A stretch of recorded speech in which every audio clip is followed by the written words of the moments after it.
Hey, what's up, guys? Welcome to the 7th episode of Audio Dojo, which is entitled Making Your Mix Wider. Now, you might not kind of get what making your mix wider really is, because you don't really notice it when you're listening to songs by yourself, but it's really something that comes with a trained ear when you understand that some elements are wider in the mix than others. Say, vocals and drums are usually stuff that can be widened to give some sort of good effect on it, but really it could be anything. Say EDM songs, especially ones by Zed, if you've heard those, where they have the sidechain compression on them, to really bring out the synths and just make that shit sound powerful and in your face. Making it wide gives it the sense of fullness that you can get through mastering, and it's just a really little way of putting it on the individual tracks to make the songs, again, even more get their own space. Because if one sound is wider than another, it kind of has its own space in the spectrum of the virtual spectrum of what's going on in the sound. There are a lot wider sounds normally give more full mixes, and again, just more powerful of a sound. There are many ways to widen your sound. The most popular is panning. A technique I like to use is panning just two separate buses. Knowing how much to pan each side is the key. You can just do it a little bit to put it a little bit more wider in the mix.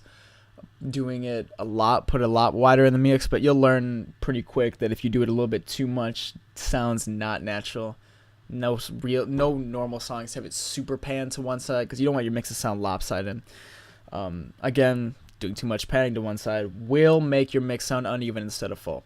Panning creative effects on their own without their parent track and processing them there is also something that you can do for even more creative effect. And now that is, say you just wanted to pan over like only a phaser. You know what I mean? Just have the phaser go on one side of the left, and then have on the other side maybe a flanger. It's limitless possibilities what you can do with this type of stuff, which is why it's so fun to do. The second thing to remember is panning not only certain tracks, but effects like reverb and delay is a good way to make the track wider without making the track take too much space up in the mix. Now, I've mentioned this in previous tutorials about separating the sounds and buses. So say I were to take maybe the guitar for this track and play it. Again, this is Crawling by Linkin Park. If I were to take that guitar and just bust it to two separate tracks and then cut it so one bus is the low end of the guitar and another bus is the high end of the guitar, if I were to put reverb on the high end of it and then pan the reverb to the left and right, just the high end of it, it'll make the high end sound wider, but since the low end isn't wider, it'll still have the fullness and not put it too far back in the mix that you'd get normally if the reverb was wider.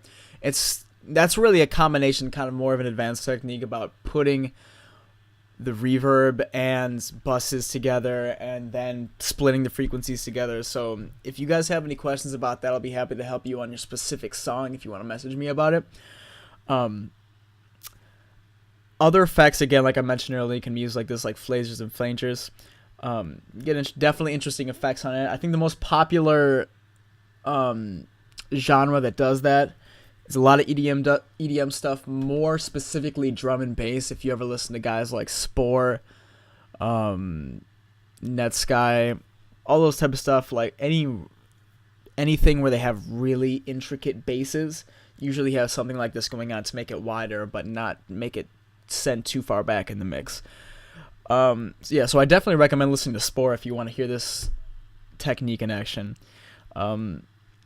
Also, many background vocals and ad-libs in music have this tactic done to them. So, say you were to have the vocal up front, but to give some sort of creative effect to the ad-libs, make them wider than the vocal is. So it kind of not only gives the vocal a more full sound, but it kind of makes the background vocals get away from the dry vocal. So it gives a good sense of space while still keeping the fullness.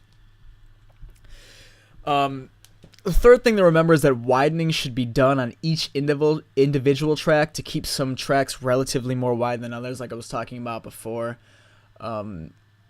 Because again, if they're all in the same place, left and right, like width-wise in the mix, it's gonna sound, they're all kind of on top of each other. You want to, again, I know I'm repeating this. Everything needs to have its own space. Every goddamn thing. Everything. I'm gonna make probably just a tutorial of me telling you guys for like 10 minutes that everything needs to have its own space. But you guys probably know that right now and are pretty mad at me and think I'm annoying for telling you so much. But I don't know. I'd rather have you guys learn it by telling you. So another thing to remember is that some instruments don't sound as good as widen as others. You'll learn that on your own. Just try widening your own tracks. That's the best way to do it. Basses and drums are good things to begin trying to widen because they're kind of low end and kind of are up front in the mix normally. Some mixes have widening effects on the master, like really subtle widening effects. You can definitely do that. Again, there's no real rules to this. You can get good results regardless of what technique you use, but my advice would be to begin and really understand what's going on in the widening process, to use the widening on individual tracks. And the last thing is to not forget that you can do the panning technique. That's one that I definitely use, but there are ones like a stereo that you can use, stereo spreader, and there's different stuff you can use in Logic and Pro Tools, and there's even outside third-party plugins that you can use to make your things wider. For widening stuff, just the main thing to remember, again, is it makes it sound more full, and to not forget it, because that's an easy thing to forget, because you don't really notice it when you're listening to certain songs that certain things are wider. You just kind of take it for granted. So again, remember, it'll really help your track sound more full. Really, really help your track sound more full. So definitely try to invest some time after you watch this tutorial and then getting into that. But yeah, so that's really all I gotta say about. Really, I gotta teach you for at least this tutorial about widening your mix. So you can leave any comments or anything in the comments section. Questions, message me, email me, do whatever you want. Visit my website, dexterskills.com. If you guys do end up wanting me to engineer your tracks or anything like that, happy to do it. So yeah, so I'm here to help you. Later, you guys. I'll see you next episode.